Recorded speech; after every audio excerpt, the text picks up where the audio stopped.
दोस्तों, आज हम चंद्रमा के 5 बड़े रहस्यों के बारे में जानेंगे जो आज भी वैज्ञानिकों के लिए पहेली बने हुए हैं। कृपया वीडियो को अंत तक देखें और चैनल को सब्सक्राइब करना ना भूलें। चलिए शुरू करते हैं।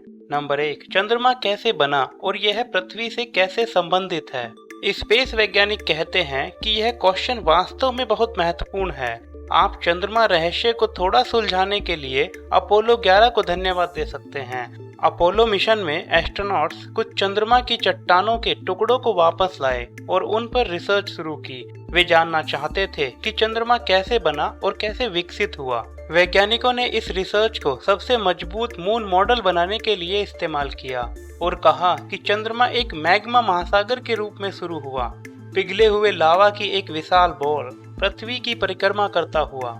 दशकों के बाद यह मून मॉडल इस परिकल्पना की ओर ले गया कि चंद्रमा पृथ्वी से ही पैदा हुआ था, जब मंगल ग्रह के आकार की वस्तु ने स्पेस मलबे को ऑर्बिट में निकाल दिया था। चंद्रमा की चट्टानों के टुकड़ों के आगे के अध्ययन से पता चलता है कि चंद्रमा का निर्माण करने वाले स्पेस मलबे ने ही हमारे अपने ग्रह पृथ्वी का निर्माण किया।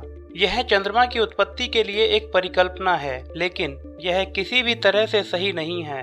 चंद्रमा की उत्पत्ति की सच्चाई की पुष्टि करने के लिए आज तक कोई रास्ता नहीं है, और मैग्मा महासागर कैसे शुष्क ग्रे चट्टान में ठंडा हो गया अभी भी हमारी समझ से बहुत परे है। नंबर 2, चंद्रमा पर पानी। लगभग 10 साल पहले हमने चंद्रमा पर पानी के प्रमाण की खोज की थी। चंद्रमा पर पानी है और हम पानी के थोड़े से छिड़काव के बारे में बात नहीं कर रहे हैं। हम पानी बर्फ के स्टॉक के बारे में बात कर रहे हैं जो सतह के ठीक नीचे हो सकता है, खासकर चंद्र ध्रुवों पर। इस पानी को अंतरिक्ष यान फ्यूल का एक नया रूप उत्पन्न करने में उपयोग किया जा सकता है या भविष्य में चंद्रमा पर जीवन जीने के लिए इस्तेमाल किया जा सकता है। अब बात आती है कि वह पानी बर्फ वहां कैसे पहुंचा। वास्तव में अभी तक कोई नहीं जानता और हम निश्चित रूप से इस बात का पता लगाना चाहेंगे। नंबर 3, चंद्रमा पर भूकंप, मून क्वैक्स। चंद्रमा पर अक्सर भूकंप आते रहते हैं। इन्हें मून क्वैक्स के रूप में जाना जाता है। चंद्रमा की सतह पर स्थापित अपोलो मिशन के सेस्मोमीटर्स यानी भूकंप मापी ने 1969 से 1977 तक इन झटकों को मापा। उस डेटा ने हमें दिखाया कि चंद्रमा एक एक्टिव बॉडी है। हम पहले से ही कुछ घटनाओं से अवगत हैं जो इन मून क्वैक्स का कारण बनती हैं, जैसे थर्मल एक्सपेंशन, पृथ्वी के गुरुत्वाकर्षण से प्रेरित ज्वारीय तनाव यानी टाइडल स्ट्रेस, और उल्का पिंड प्रभाव। लेकिन इस तरह के सीमित डेटा के साथ हम पूरी तरह से सुनिश्चित नहीं हैं कि ये प्रक्रियाएं कैसे काम करती हैं और मून क्वैक्स कैसे व्यवहार करते हैं। वैज्ञानिकों का सुझाव है कि चंद्रमा के चारों ओर स्थापित एक वैश्विक भूकंपीय नेटवर्क इन सभी गतिविधियों के पीछे के रहस्यों को समझने में काफी मददगार होगा। ऐसा नेटवर्क स्पष्ट रूप से पहचान सकता है कि ये घटनाएं कब हुई, वे कहां से उत्पन्न हुई और चंद्रमा पर उनका क्या प्रभाव है। अब हम जिस 50 साल पुराने डेटा का उपयोग कर रहे हैं वह हमें कोई अच्छा जवाब देने के लिए पर्याप्त नहीं होगा। Number 4, tidal locking. हमने हमेशा चंद्रमा का केवल एक ही पक्ष देखा है। इसका एक कारण है टाइडली लॉक, जिसका अर्थ है कि चंद्रमा का केवल एक पक्ष पृथ्वी की ओर है। यह हमारे सौरमंडल के सभी चंद्रमाओं के लिए कॉमन है, लेकिन यह अभी भी स्पष्ट नहीं है कि ऐसा कब और कैसे होता है।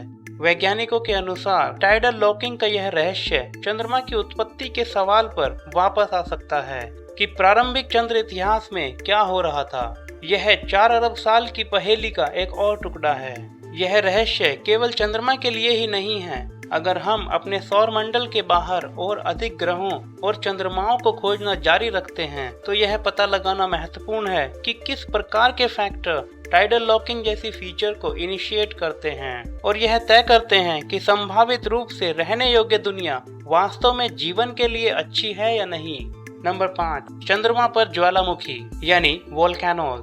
हम इन दिनों चंद्रमा पर ज्वालामुखियों को फूटते नहीं देखते हैं, लेकिन रिसर्च से पता चलता है कि चंद्र ज्वालामुखी पिछले 100 मिलियन वर्षों के भीतर एक्टिव थे। समस्या यह है कि हम यह निर्धारित करने के लिए चंद्रमा पर ज्वालामुखी के बारे में पर्याप्त नहीं जानते कि यह गतिविधि वास्तव में कैसी थी और इसने चंद्रमा के भूविज्ञान के साथ क्या किया।